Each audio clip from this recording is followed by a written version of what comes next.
Hi everyone, Kate Silburn here with Rocky Mountain Elder Law, and today I'm going to talk about a few threshold questions one should consider if contemplating making a will or doing an estate plan.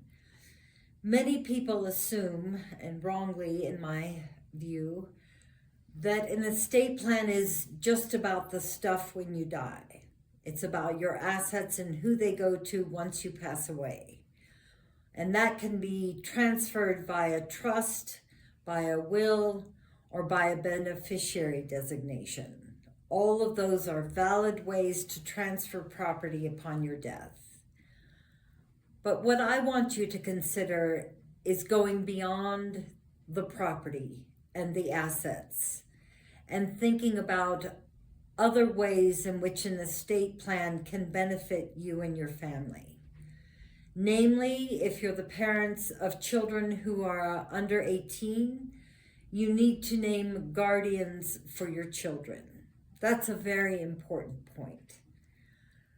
Even if you're over 18, you need to name and nominate a guardian and conservator for yourself. Now, a guardian is someone who looks after your health care and well-being, and a conservator is someone who looks after your finances.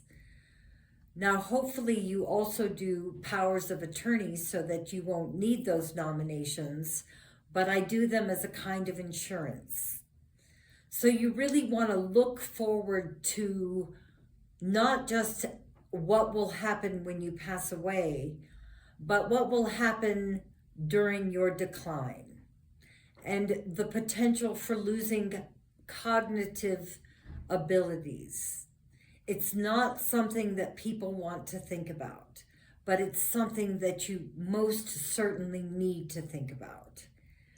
Because planning for decline, planning for last illness, is as much an integral part of a good estate plan as is the disposition of your wealth and your assets upon your death. So what I try to do is have people think through the very difficult questions of who will be in charge if I'm not mentally competent? Who will be in charge of not just my healthcare decision-making, but my financial decision-making? And then we go deeper and do things like plan for dementia and plan for terminal illness, plan for burial and cremation. Make sure there's a HIPAA release for your agent under your medical power of attorney. Make sure that those documents are accessible through a program like DocuBank or some other kind of secure cloud storage so that your medical providers can always have access to those medical documents. So in short, your estate plan is about so much more than your money and your property. It is a gift to the people who love you, not just the money and the property, but a good solid plan for last illness.